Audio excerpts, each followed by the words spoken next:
Bonjour, alors je vous présente un nouvel oracle qui est sorti il n'y a pas très longtemps et qui s'appelle l'oracle de la conscience animale. Alors habituellement ce n'est pas trop mon style dans le sens que je trouve qu'il y a tellement d'oracles aujourd'hui qui font de la guidance. Oui, du coup je suis moins attirée par ce type d'oracle. Je préfère effectivement les tarots ou les oracles purement divinatoires. Mais bon, voilà, je vais vous dire pourquoi celui-ci m'a attiré. Déjà, je trouve les cartes magnifiques, hein, les illustrations, et j'adore les animaux. Voilà, vraiment, je crois même que je les préfère aux humains, même si ça peut paraître étrange de dire une chose comme ça. Mais, et en fait, cet oracle, les ventes, une partie des ventes de cet oracle, va revenir à des associations qui défendent justement la cause des animaux qui sont en voie de disparition ou de la flore même. Donc voilà, donc je trouve que c'est une très belle cause. Donc déjà, c'était une des premières raisons de mon achat. Voilà. La deuxième, évidemment, c'est aussi parce que les cartes sont très belles, que j'aime beaucoup les textes. Vous allez voir, il est très très bien fait. Il y a une très bonne qualité. Donc voilà, je crois que c'est les éditions Exergue. Donc voilà, vous avez donc la créatrice, c'est Sandy Tattoo 2.0. Là, vous avez plein de petites dorures. Je ne sais pas si on les voit, vous voyez, sur la boîte. Et l'illustrateur, c'est Benjamin Lépine. Voilà, derrière, c'est comme ceci. Vous voyez, vive la conscience animale. Les animaux nous ont toujours montré l'exemple de leur grande sagesse, essentielle au bon développement et au respect de notre monde, qu'il est urgent de protéger si nous voulons le transmettre et en sauvegarder la beauté. Donc il y a 52 cartes. Vous avez aussi, je vais vous montrer dans la boîte, je l'ai laissé. Voilà. Vous avez un pochon. Voilà, un petit pochon bleu. Hein. Voilà. Et la boîte à l'intérieur, vous n'avez pas d'illustration, vous voyez, c'est comme ceci. Donc voilà pour la boîte. Et puis, je vais vous montrer, donc il y a un livre de 133 pages qui se présente ainsi. Tout en couleur. Donc là, vous avez le titre, l'oracle de la conscience animale. Page de présentation, vous avez des mignons petits dessins. Le sommaire.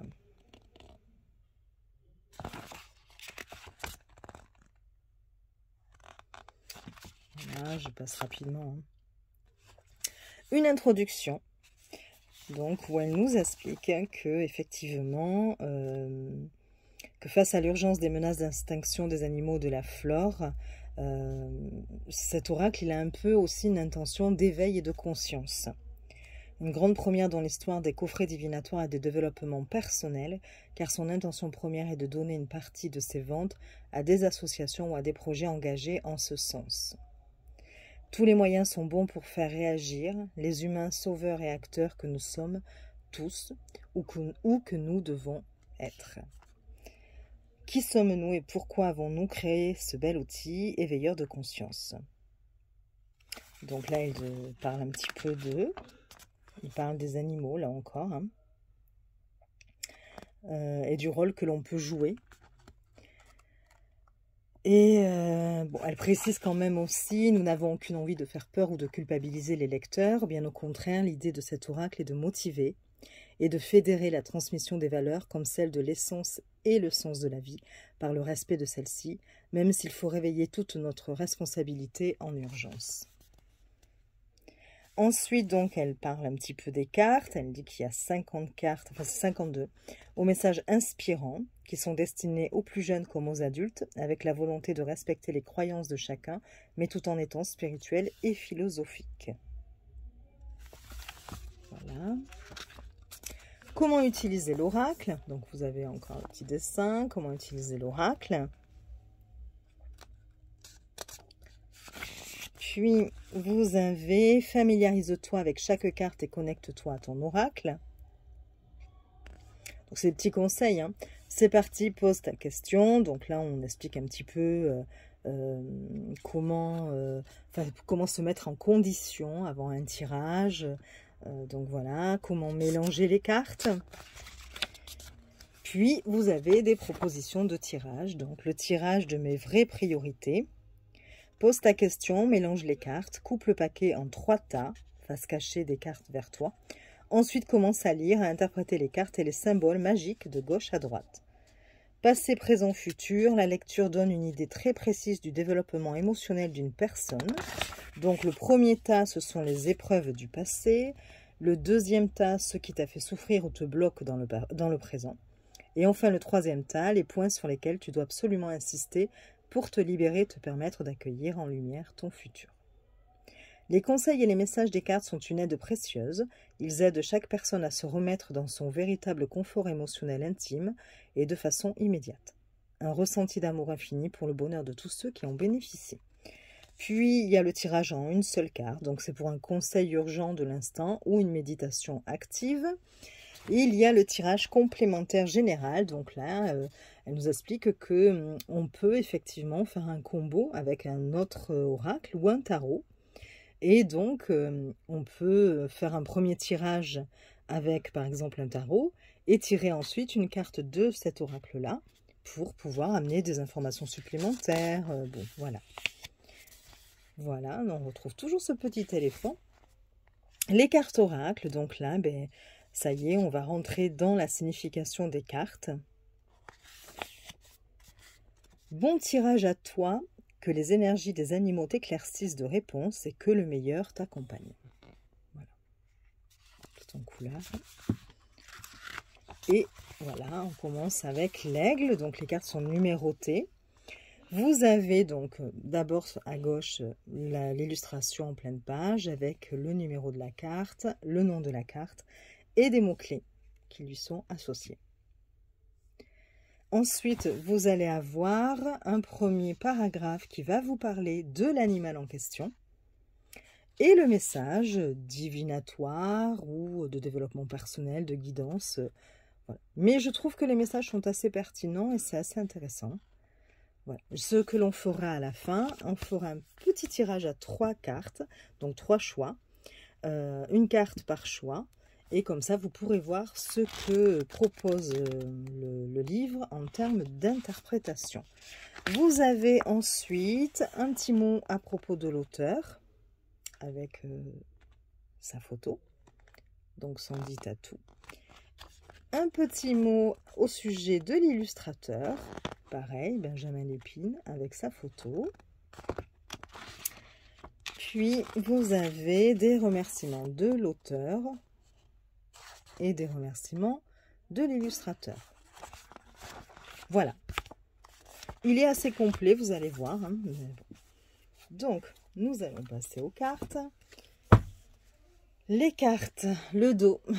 Moi, je le trouve très coloré. Ça lui va très, très bien par rapport au thème, justement.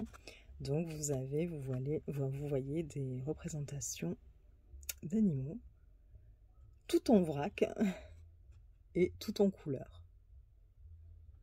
Je le trouve très joli. Vous allez avoir ici un singe, vous avez une grenouille, un léopard, enfin bon voilà. Donc un très joli dos, hein. Qualité top, hein. Voilà, les éditions Exergue. Les tranches sont dorées. Voilà. Et la taille des cartes, je vous montre ça tout de suite par rapport, toujours pareil, à un tarot classique. Hein. Vous allez avoir donc, les cartes sont un peu plus grandes en hauteur et beaucoup plus larges. Voilà. Donc de belles cartes. Hein. Et on y va, on commence. Donc, première carte, on l'a vu sur le livret d'accompagnement, c'est l'aigle. Alors, vous voyez, vous avez à chaque fois des petites pattes, là, d'animaux. Et c'est des dorures, tout est en dorure. Vous voyez, c'est super joli, là aussi. Les couleurs en plus sont vraiment chatoyantes, voilà. Vous allez avoir le nom de la carte et les mots-clés de nouveau inscrits et tout en dorure. Donc c'est vraiment très très joli.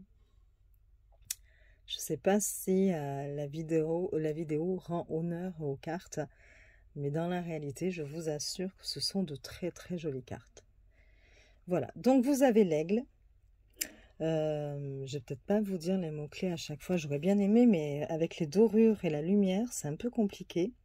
Je vais avoir du mal. Faites voir si je peux voir là comme ça. Non, non, c'est compliqué. Hein. Ouais. Partenaire, associé, duo, équipe, engagement. Et c'est l'aigle. L'albatros. Toujours ses couleurs, toujours les dorures, évidemment. Donc l'albatros, c'est paradoxe, changement bipolaire, versatile, inconstance. L'antilope saiga. Je ne sais pas si ça se prononce comme ça. Adaptation, mobilité, anticipation, doute, chemin. L'araignée. Je l'aime pas trop cette carte. J'aime pas les araignées, donc... Et là, alors attendez les mots-clés. Extrasensoriel, vibration, ressenti, don, pouvoir. Désolée, je suis obligée de m'éloigner de la lumière pour vous lire les mots-clés. L'argalie. L'argalie, qui est donc le désintérêt, l'incompréhension, le rejet, le refus, les contrariétés. La baleine, curiosité, espionnage, surveillance, vigilance, cancan.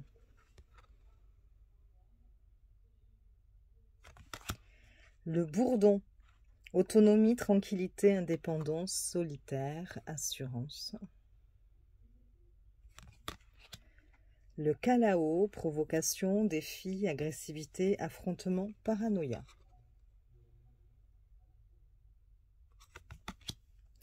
Le caméléon, camouflage, transparence, incognito, observation.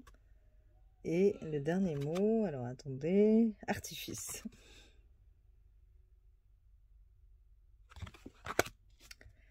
La chauve-souris, attente, stand-by, prolongation, délai, suspension. Je suis obligée de mettre ma main devant pour faire de l'ombre et pour pouvoir lire les mots-clés en fait. Parce que c'est la lumière qui se reflète dans la dorure et c'est impossible de voir. Le corbeau, solution, logique, intelligence, réflexion, dénouement.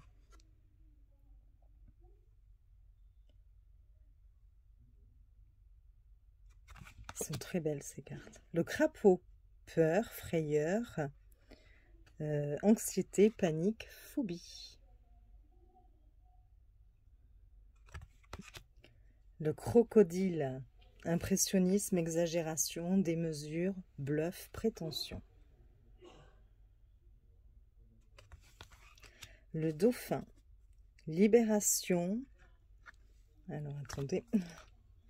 Libération, exorcisme, audace, soulagement, guérison. C'est le dauphin. L'éléphant, famille, lien, proche, respect, cordialité. J'ai ma fille qui arrive, donc j'ai mes deux petites chiennes qui aboient. L'escargot, médiateur, juge, loi, expert, sentence. L'esturgeon, ancrage, présence, stabilité, certitude, conviction. Toujours de très belles couleurs. La fourmi. Alors la fourmi, coopération, assistance, collaboration, solidarité, coordination. La grenouille verte. Bon, je vais peut-être pas vous dire tous les mots-clés, parce que sinon, ça va être un petit peu long. Mais voilà, vous avez déjà vu un petit peu, avec les premières cartes, ce que cela pouvait proposer. Puis de toute façon, avec le tirage, après, vous verrez un peu mieux. Vous pourrez constater quel type d'interprétation vous avez avec ces cartes. Donc, la grenouille verte. Vous avez l'hippocampe. Ensuite, le kangourou. Je suis désolée, j'ai ma fille qui parle un peu fort, qui est en train de parler à son père. Ensuite, vous avez le lémurien. Alors, je ne sais pas si vous l'entendez, mais bon, le lémurien. Ensuite, vous avez le léopard. Vous avez la libellule. Le loup.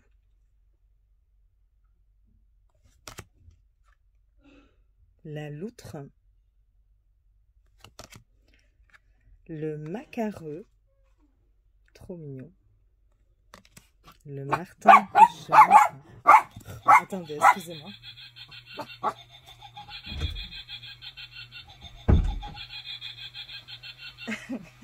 Et en plus, ça a lancé le rire de ma sorcière. Je vous la présenterai en vidéo. J'ai une sorcière qui vient de Dordogne et qui, quand il y a un grand bruit, un bruit sec ou des choses comme ça, qui se met à rire avec son rire de sorcière et qui se dandine. Je vous la montrerai, tiens, en vidéo. Sur une autre vidéo, je vous la montrerai. Je vous la présenterai. C'est ma sorcière Yolande. Alors, je ne sais pas si vous l'avez entendu, là, un peu en arrière-fond, mais bon. Cette vidéo, là, ça devient du grand n'importe quoi. Je suis désolée. Alors, la morue. Je n'ai pas choisi le bon moment pour la tourner. Ensuite, vous avez le mannequin. Oui, si je lis bien, parce que j'ai beaucoup de mal à voir avec les dorures. Et les lumières. L'orang-outan. Donc finalement, il faut utiliser cet oracle en plein jour. Hein. L'ours blanc. Très joli aussi. Le panda. Le papillon.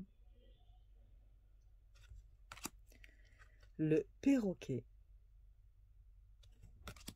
Le pingouin gorfou doré. Le poisson Napoléon.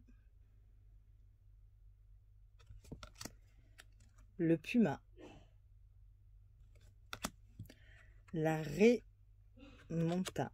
On dit pas montra. Je sais pas. Bon, ça se trouve, je dis n'importe quoi. Bon, la raimonta, en tout cas, ici, il y a décrit. Ensuite, le renard.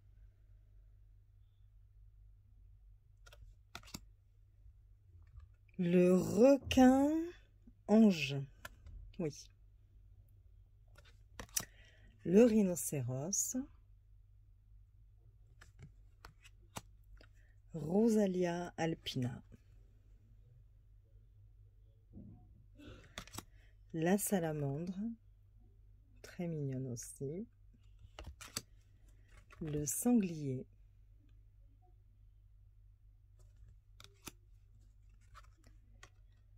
La sauterelle. Le scarabée. Le scorpion. Donc là, par exemple, les mots-clés, vous avez coriace, déterminé, venimeux, torture, destruction. Le serpent.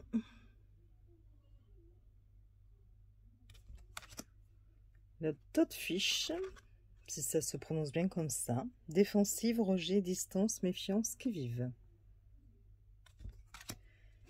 La tortue de mer. Zen, impassible, placide, inébranlable. J'espère que vous n'avez pas trop d'ombre. Et puis, vous avez la carte magique. Donc, qui reprend le dos de la carte et qui représente donc la vœu, cadeau, surprise, réussite, chance. C'est un peu la carte bleue du Béline. Voilà, enfin, une carte joker. Voilà, une carte positive. Donc, ce que je vous propose, c'est de mélanger le jeu et de tirer, de faire 3 tas d'une carte. Comme ça, vous aurez 3 choix. Et de vous lire ce qu'il y a d'écrit dans le livre qui accompagne ces cartes. Alors, j'essaie de bien le mélanger, parce que comme il est dans l'ordre, ça va être faussé sinon. Elles se mélangent très bien, elles glissent très bien, elles sont très agréables. Au niveau de la taille, je n'ai pas de très grandes mains, mais vu que elles sont plus importantes en largeur qu'en hauteur, eh bien elles restent faciles à attraper et à mélanger. Voilà, il n'y a pas de problème, quoi. Voilà. Alors, je coupe. Je les étale. Je sorte le petit livre qui me gêne. Hop. Et nous allons tirer 3 cartes. Vous pouvez peut-être penser à une situation si vous voulez. Voilà, avant de faire votre choix. Pour le tas numéro 1, pour le choix numéro 2 et pour le choix numéro 3. Voilà, vous avez 3 choix. Ce que l'on peut faire pour vous aider à choisir, je vais vous mettre des petites tortues, puisqu'on est sur les animaux. Donc vous avez la tortue au chapeau rouge, je vous la montre. Très mignonne, avec des petits coquillages, vous voyez. Donc voilà, c'est ma fille qui m'a ramené ça de Tenerife. La petite tortue au chapeau violet, donc pareil, hein. Et la petite tortue au chapeau jaune, allez, qui est très mignonne aussi. Voilà, comme ça vous avez 3 petites tortues. Vous pouvez choisir en fonction de la couleur du chapeau. Vous pouvez mettre pause pour choisir.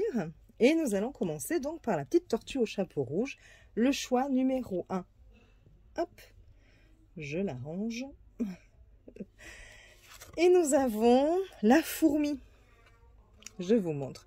Alors la fourmi, les mots-clés, attendez, je me sors de la lumière. Coopération, assistance, collaboration, solidarité, coordination. Très très jolie carte. Voilà, donc nous allons chercher dans le livret, c'est la carte numéro 18. Et comme ça, je vais pouvoir vous lire. Voilà, je vous montre. Vous voyez, ça se présente ainsi. Alors, ce qu'on va faire, je vais plutôt faire comme ceci et vous lire la carte.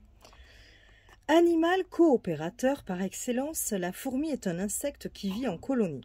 Elle sait créer de véritables prouesses collaboratives, que ce soit pour sa reproduction, sa survie ou la construction de fourmilières. Les fourmis réalisent des chefs-d'œuvre d'architecture, les fourmilières, les termitières et les ruches sont le résultat d'une solide coordination de la colonie. Elles se portent assistance en permanence pour optimiser le bon déroulement de la vie en communauté. Alors le message. La fourmi symbolise ici toute l'importance de mettre la coopération au cœur de toutes les nouvelles entreprises en cours et décisions à venir. Je tremble de la main gauche, je suis désolée. Tu dois croire plus que d'habitude à la force de coordination de tous les intervenants pouvant t'accompagner. Il ne faut pas croire que seul tu pourras t'en sortir mieux ou plus gagnant, mais au contraire que tu t'entoures rapidement de toutes les bonnes personnes et de tous les talents dont tu as besoin. Recrute, recherche et lance-toi dans la constitution d'une équipe pour t'assister solidement. Voilà pour le choix numéro 1. Pour le choix numéro 2, donc la petite tortue au chapeau violet, voilà, que je vais mettre tout de suite, hop, à sa place. Nous allons voir la carte et nous avons le scorpion. Coriace, déterminé, venimeux, torture, destruction. C'est la carte 48. Je vais la chercher dans le bouquin. Elle est ici. Alors, donc, animal coriace. Le scorpion est un insecte qui n'a pas très bonne réputation car il est venimeux. Il fait partie des espèces les plus dures à cuire de la planète car il peut vivre dans des conditions extrêmes. Certains d'entre eux peuvent même jeûner pendant 3 ans et ne boire qu'au travers de leur proie, ce qui fait du scorpion un survivant de l'extrême, quoi que cela lui coûte, et même si cela le torture. Le message. Le scorpion symbolise ici toute l'importance de déconstruire pour reconstruire, même si la notion de destruction est proche. Tu dois ici faire attention à ne pas être trop radical dans tes choix, surtout en amour, car tu pourrais bien faire souffrir l'autre. Mais tu peux tout à fait aussi, avec cette carte, te retrouver être la personne qui, en face d'elle, se retrouve avec une personne ou une situation qui te fait souffrir ou qui te torture mentalement. Prends garde à être ni l'une ni l'autre si tu ne veux pas tout foutre en l'air. Concernant les affaires et le professionnel, cette carte est extrêmement positive. Oui, parce que être coriace et déterminé dans le domaine professionnel, ça peut être des qualités utiles. Mais bon, sans écraser l'autre pour autant, évidemment. Mais bon, voilà. Ensuite, pour le choix numéro 3, donc la petite tortue au chapeau jaune, qui est très mignonne aussi, nous avons le martin pêcheur, qui nous dit au niveau des mots-clés, alors attendez, je vais carrément chercher dans le bouquin, plutôt que de m'embêter avec les jeux de lumière, là. Conquérir, attentionner, préparer, impliquer, investi. Animal solitaire, le martin pêcheur est un véritable conquérant de l'amour. Il part pêcher un poisson qu'il doit ensuite offrir à sa femelle, afin que si elle l'accepte, ils puissent tous les deux se reproduire. Cette offrande s'appelle le passage. Il creuse son terrier dans les berges où il réalise des galeries de plus d'1 mètre de long pour devenir ensuite le lieu de ponte, de couvaison et d'éclosion de ses petits. Alors, le message. Le martin pêcheur symbolise ici toute l'importance d'un investissement conséquent pour réussir. Quelle que soit la situation concernée, on t'indique clairement ici que des efforts de stratégie et de séduction seront obligatoires pour arriver à tes fins de façon glorieuse. Rien d'économique n'est ici possible. Tu dois à présent donner beaucoup plus de toi et de façon attentionnée pour recevoir en retour. Cette carte doit te rappeler de rester motivé et endurant pour que les résultats soient prochainement positifs et réellement visibles. Voilà pour cet oracle, pour la présentation de cet oracle. Bon, je ne sais pas ce que vous en pensez, vous pouvez me le dire en commentaire. J'aimerais bien savoir justement. Mettre un petit like si la vidéo vous a plu, vous abonner, ça me ferait plaisir. Et puis je vous dis à très vite pour d'autres vidéos et je vous souhaite une belle journée. Des bisous!